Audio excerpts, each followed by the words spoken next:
ये हम सबके लिए बहुत पवित्र भूमि है।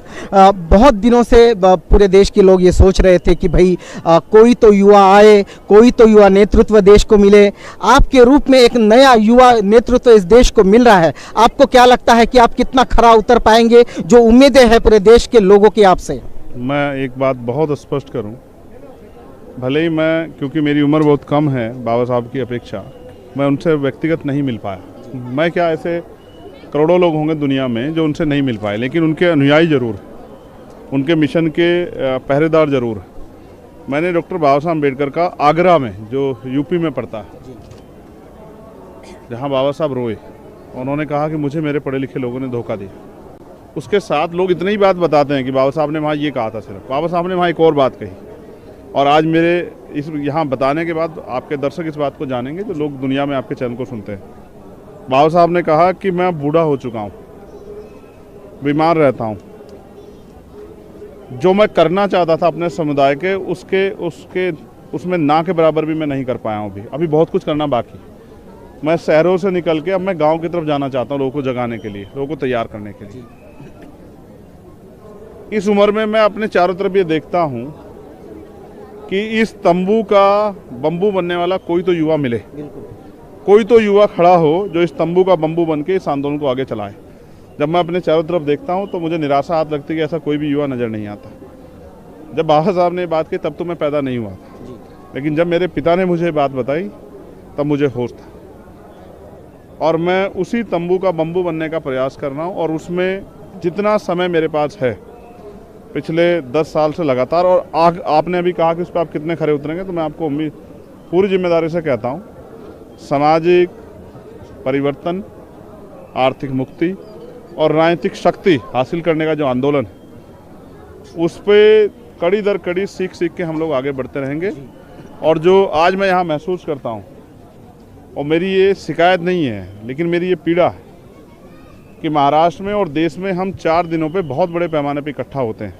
एक तब जब बाबा साहब ने धम्म की दीक्षा ली, एक 6 दिसंबर को जब हम उनका परिनिर्वाण दिवस मनाते हैं, एक 14 अप्रैल को जब हम बाबा साहब डॉक्टर भीमराव अम्बेडकर जी की जयंती मनाते हैं, और एक महाराष्ट्र में तब लाखों की संख्या में जब हम 1 जनवरी को बाबा साहब के दिखाए रास्ते पर चल के भीमा कोरेगांव जाते हैं। लेकिन हम बाबा साहब की इन सारी बातों को मानते हैं, लेकिन जब बाबा साहब ये कहते हैं कि पॉलिटिक्स द मास्टर की राजनीतिक सत्ता वो चाबी है जिससे आप अपनी सारी समस्या को हल कर सकते हैं, तो इस बात की तरफ जो है ये कमज़ोर वर्ग क्यों नहीं सोचता, मुझे इस बात की तकलीफ है। हम वो कहते थे, साहब ने भी ये बात हमें कहीं आंदोलन में, कैडर में, कि दूसरों के महलों से अच्छी होती अपनी झोपड़ी, उसमें आदमी मालिक होता है। क्यों अभी भी हमारे लोगों के अंदर मालिक वाली सोच पैदा नहीं हुई? राजतंत्र में हम अधिकार विहीन थे, राजतंत्र में हम पे बहुत सारे प्रतिबंध थे, राजतंत्र में हम पे अवसर नहीं थे, इसलिए हम लोग पीछे थे। लेकिन अगर लोकतंत्र में, प्रजातंत्र में अवसर होने के बावजूद भी, वोट की शक्ति होने के बावजूद भी हम कमज़ोर हैं और तमाम तरह के अधिकारों से वंचित हैं और तमाम तरह की पीड़ाओं को भोग रहे हैं, तो इसके लिए जिम्मेदार कहीं ना कहीं हम दूसरों से उम्मीद करना बंद करें कि वो हमारी ज़िंदगी बदलें। जिन्होंने हज़ारों साल हमें इस गुलामी में देख के, जिनकी आँख से एक आंसू नहीं टपका, जिन्होंने आज भी एनसीआरबी का डाटा कहता है कि 50,000 महिलाओं की हर प्रदेश में जो है रेप हत्या होती है, जिनके मुंह से एक शब्द नहीं निकलता, वो हमारा भला कर देंगे। ये बात हमें बहुत दिन पहले समझ आ जानी चाहिए थी, लेकिन हमें नहीं आई। बिल्कुल, मैं आपको रोकूंगा।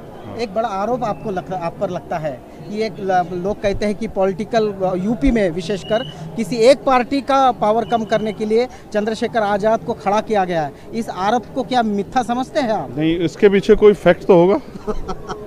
पहली बात, इसका जवाब आप नहीं दे पाएंगे जब मैं आपसे पूछूंगा कि जब आरपीआई डॉक्टर बाबा साहब अम्बेडकर का मसौदा तैयार हुआ था, आरपीआई बाबा साहब का विजन था, तो बीएसपी क्यों बनाई? बिल्कुल। क्या मान्यवर काशीराम साहब इसका जवाब दे सकते हैं? जो लोग मुझसे ये सवाल पूछ रहे हैं, क्या उन पे इसका जवाब है कि आरपीआई के रहते उन्होंने बीएसपी क्यों बनाई? जब आरपीआई के लोगों ने मान्यवर काशीराम साहब को उनकी क्षमता के हिसाब से अवसर नहीं दिए, तब उन्होंने बीएसपी बनाई। और जब बीएसपी के लोगों ने चंद्रशेखर आज़ाद को उसकी क्षमता के हिसाब से काम करने का मौका नहीं दिया, तमाम तरह से जेलें काटने और मुसीबतें झेलने के बावजूद, तब चंद्रशेखर उनके साथियों ने एएसपी बनाने का निर्णय लिया। उसे भी छोड़ो, आरोप किसके ऊपर नहीं लगे? बाबा साहब के ऊपर आरोप नहीं लगे। बाबा साहब को तो इस देश के लोग अंग्रेजों का एजेंट कहते थे, और मान्यवर काशीराम साहब को सीआई का एजेंट कहते थे। किसको नहीं अपमानित किया गया? मैं अकेला व्यक्ति हूँ जिसके ऊपर आरोप लग रहे हैं। बाबा साहब के ऊपर आरोप नहीं लगे? कोई एक आदमी बताओ इस मिशन का जिसके ऊपर आरोप नहीं लगे, और जिसने अपमानना साहु ज्योतिबा फूले हो, साहू जी महाराज हो, माँ सावित्रीबाई फूले हो, नारायणा गुरु हो, चाहे डॉक्टर बाबा साहब अम्बेडकर हो, चाहे मान्यवर काशीराम साहब हो, मान्यवर दीना बना वाल्मीकि साहब हो, मावना रामसु वर्मा हो, संतराम बी ए प्रजापति जी हो, बाबू जगदेव प्रसाद कुशवाहा, जननायक कपूरी ठाकुर, कोई ऐसा एक बताओ जिसने अपने लोगों से जो है आलोचना ना सही हो, आरोप ना सही हो। और समाज, फिर आप मेरी, जब हम धम्म चक्र परिवर्तन की बात करते हैं तो हम परिवर्तन से घबराते क्यों? बिल्कुल, आज नहीं तो कल हमें गुलामी की बेड़ियां काटनी है, नहीं काटनी। आप नहीं चाहते कि बौद्ध में भारत बने? बिल्कुल चाहते हैं। जो बाबा साहब का सपना था कि इस देश की सर्वोच्च कुर्सी पे अम्बेडकरवादी विचारधारा को, बुद्ध की विचारधारा को मानने वाला व्यक्ति बैठे, तो उसका सपना कहाँ पहुंचा है? आप मुझे जवाब देके बताओ। मैंने कमजोर किया है, उनके नेताओं ने कमजोर किया? क्या हैसियत है, राजनीतिक हैसियत उनकी, आज आप बताओ। उत्तर प्रदेश में कितने एमएलए हैं उनके पास? बिल्कुल ना के बराबर। तो ये क्यों हुआ? अगर आवाज इंडिया डाउन जाता है तो आवाज इंडिया में काम करने वालों की जिम्मेदारी है। अगर एएसपी डाउन जाती है तो चंद्रशेखर आजाद की जिम्मेदारी है, उसमें काम करने वाले लोगों की जिम्मेदारी। भीम आर्मी अगर फेल होती है तो भीम आर्मी के लीडरों की जिम्मेदारी, अगर बीएसपी फेल होती है उनके लीडरों की जिम्मेदारी है। बिल्कुल बिल्कुल। आप ताला लगा के घुसने नहीं दोगे और कहोगे कि हमारा घर इन्होंने कमजोर कर, कोई किसी को कमजोर नहीं करता। आपने पहले आपने विचारधारा छोड़ी। ऐसा क्या हुआ कि 2006 में काशीराम साहब के जाते ही आपने 2 महीने में विचारधारा छोड़ के बहुजन से सर्वजन कर दिया और हाथी नहीं गणेश कर दिया? समाज अपने नेता भरोसा करता, लेकिन समाज गूंगा बहरा नहीं है। बिल्कुल, समाज बिल्कुल गूंगा बहरा नहीं है। चंद्रशेखर जी, एक बहुत बड़ी बात देश में चल रही है कि अब 2024 के बाद जब मोदी जी फिर से पीएम बनेंगे तो इस राष्ट्र को हिंदू राष्ट्र घोषित किया जाएगा, यहाँ मनुस्मृति आएगी। क्या ये मुमकिन है जब तक चंद्रशेखर आजाद इस भूमि में है? नहीं, ये चंद्रशेखर आजाद छोड़ो।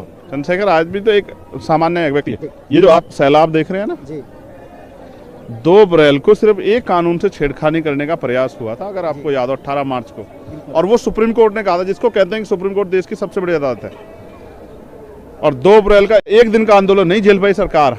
हमारे खून, ये जो खून है डॉक्टर बाबा साहब अम्बेडकर का खून है, संविधान की। तो अच्छा, आप इस बात को भी समझो जी, संविधान से सुरक्षा उन लोगों को मिली है जिनकी संख्या कम है। हाँ। हमें तो संविधान के रहते भी हमें अन्याय अत्याचार सहने पड़ते, क्योंकि हम पे राजनीतिक पावर नहीं है। तो मैं फिर आपसे कहूंगा, मोदी जी हो, पहली बात तो हम ये क्यों तय करें कि मोदी जी प्राइम मिनिस्टर बनेंगे? जी, जरूर थोड़ा है कि प्राइम मिनिस्टर बनेंगे, क्या अब तो ना बने? बिल्कुल। लेकिन अगर मैं कहता हूं किसी की सरकार आ भी जाती है, तो यहाँ जब तक अम्बेडकरवादी है तब तक तो इस देश के संविधान को फेरबदल, क्योंकि पार्लियामेंट में पावर है, तो वो उसमें जो है अमेंडमेंट कर सकते हैं। बिल्कुल। लेकिन अगर कोई कठोर छेड़खानी का प्रयास करेंगे तो उनको 2 अप्रैल बहुत अच्छी तरह याद है, और उसके बाद दोबारा हिम्मत नहीं पड़ी। उसी सरकार ने, जो सरकार हमेशा आरएसएस भारतीय जनता पार्टी सरकार जो अम्बेडकरवाद के खिलाफ रही, बाबा साहब के खिलाफ रही, उसी सरकार ने पार्लियामेंट में जो है सेशन बुला के और उस बिल को पास करके जो है सुप्रीम कोर्ट के ऑर्डर को खत्म करने का काम किया। ये भी आपको याद होना चाहिए। बिल्कुल। एक महत्वपूर्ण बात है कि ये कहा जाता है कि ये तमाम देश में जितने भी वंचित लोग हैं, शोषित है, अम्बेडकरवादी हो गए, पेरियारवादी हो गए, फुलेवादी हो गए, इनको इकट्ठा लाना बहुत ज़रूरी है। आपका क्या स्ट्रेटेजी है कि दक्षिण से के उत्तर तक, पूर्व से लेकर पश्चिम तक, इन विचारधाराओं को मानने वाले जो लोग हैं, इनको एक साथ एक संग कैसे किया जाए? देखो, फिर आप संघ में शक्ति होती है, मैं इस बात को मानता, लेकिन मैं ये कह रहा हूँ, इन सब लोगों के रहते हुए संविधान पे खतरा मंडरा रहा है, तो यानी कि वो अपना काम जिम्मेदारी से नहीं कर रहे। अब तो वो दल भी जो देश के दूसरी बड़ी शक्ति है, वो भी कहने लगे जातिगत जनगणना होनी चाहिए जी। और जिस बात को 30 साल पहले मान्यवर काशीराम साहब कह रहे थे, इसकी इतनी संख्या और उसकी हिस्सेदारी, वो भी इसकी बात करने लगे।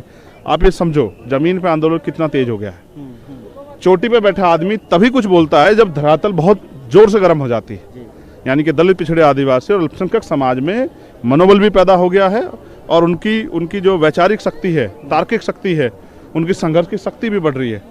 इसका परिणाम है कि देश के जो सर्वोच्च दल हैं वो भी आज बाबा साहब की बात करने लगे हैं, फूले पेरियार की बात, साहू की बात करने लगे हैं। तो ये आसानी से नहीं होंगे, सबके अपने अपने एजेंडे हैं, सबके अपने अपने उद्देश्य हैं, सबके अपने अपने लक्ष्य हैं, सबकी अपनी अपनी सुविधाएं हैं।